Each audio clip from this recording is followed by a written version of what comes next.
Okay, so in 2022, I actually had a really amazing, actually really nerve-wracking opportunity after I spoke to my professor to participate in or to analyze a research project. And basically what this research project is we took about 10 boys that had Duchenne Muscular Dystrophy, which I will explain what it is in a second. It's actually pretty sad. I cried twice in the 5 months that I was there. And we gave them testosterone supplementation. And we did that mainly because we wanted to see if their muscle strength improved, which will make sense after I explain what DMD is. And unfortunately, I will spare you the time, it did not work at all. Actually, the boys that were able to walk at the beginning of the study were actually wheelchair bound at the end of it. So it was really sad. I wasn't there for the 5 years. I was the person that had to tell the head of researchers after looking at thousands of MRIs saying it didn't work. So I was really nervous after I collected all that data, and I had to go into the meeting and say, hey, guess what? Your 5 years of research and all the money you spent just didn't do anything at all. And it kind of felt like a dead end. Honestly, I was really scared that they were gonna be mad at me for some reason. But after we had multiple meetings about this, and we actually finally ended up speaking to the boys themselves, we found out that it did something positively that we didn't even think about in the first place. And that overall is a really good outlook about research. So Duchenne muscular dystrophy, it's a pretty upsetting picture, but that's what I did have to see. That's why I cried twice. It's a genetic disorder. And basically what happens is you're born with it, but you don't start seeing symptoms until about, like 3 or 5 years old.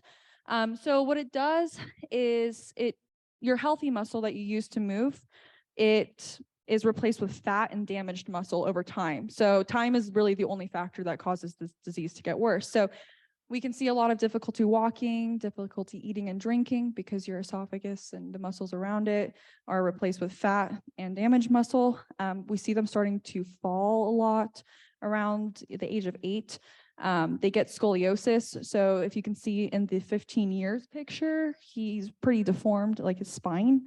And around that age is when they start to go into a wheelchair. And then the average life expectancy, it varies from country, especially like from country to country, especially, depending on how well their resources are. It's around 27 years old, so it's pretty short. And it's really dependent on the severity, but we do see some, very rarely do they live into their 30s or 40s, but there are some that are able to. So the current treatment for boys that are diagnosed with Duchenne muscular dystrophy is called glucocorticoids.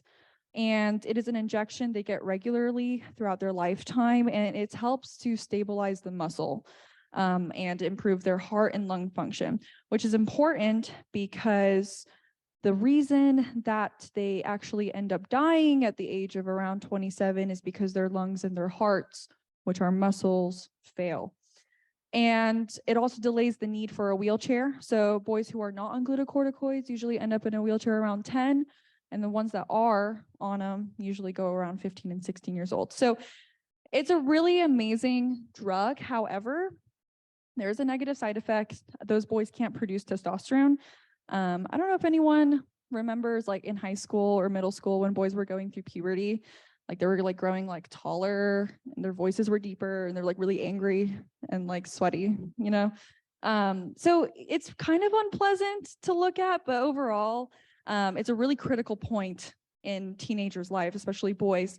Actually, there's a lot of studies that show that boys that have delay in puberty, they have a very high risk for depression and anxiety. So these boys, when they're 16 years old, they go into a classroom essentially and look like they're about 8 years old.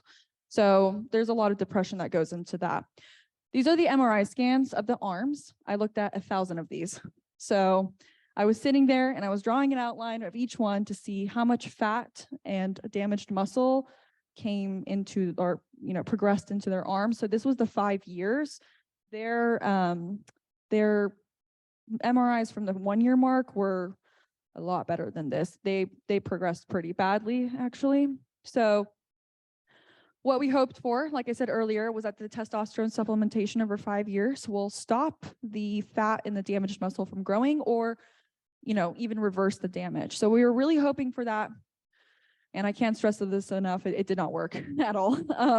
And it sucks because we had to go and tell the boys, like, hey, you know, you guys went through 5 years of this and, you know, nothing happened. So we actually ended up interviewing some of the boys just to kind of tell them what's going on, what their next steps are. And what we actually found was that they were happier, even though they were in a wheelchair. And the reason for that was because that testosterone actually ended up helping them produce testosterone on their own. It was kind of like a kickstart. And they started to look like an actual 16-year-old. So when they were in school and they were with their peers, they didn't feel like an outcast, even though they were in a wheelchair, which you might think, well, they are different from everyone else. That doesn't really matter. It's more of the fact that they look like they're about 8 years old, and people look at them weirdly, and they sound like they're 8 years old. They look like they're 8 years old. They're already, you know, in a really bad state. So we didn't even realize that this was going to happen until 5 years. And then we interviewed them. So why is this important? Well, because I want to bring this example. When someone's diagnosed with, like, let's say terminal cancer, it's very sad. Let's say they're given 1 year to live. Well, usually we see a pattern where these people that are diagnosed with terminal cancer, they go, I want to make amends with everyone. I want to live the most like happy 1 year of my entire life before I die, right? So essentially overall is that they want to create a quality of life for that short life expectancy that they have. And unfortunately, around the world, there are millions of people that are born with the fate that they're going to die in their 20s. And it's important that research not only just focuses on fixing their issue or curing their issue, but actually creating a better quality of life during that short life expectancy that they have. So overall, sometimes what you're looking for is not in the initial question that you asked. So that is why we should essentially be open-minded to all aspects of research. Thank you.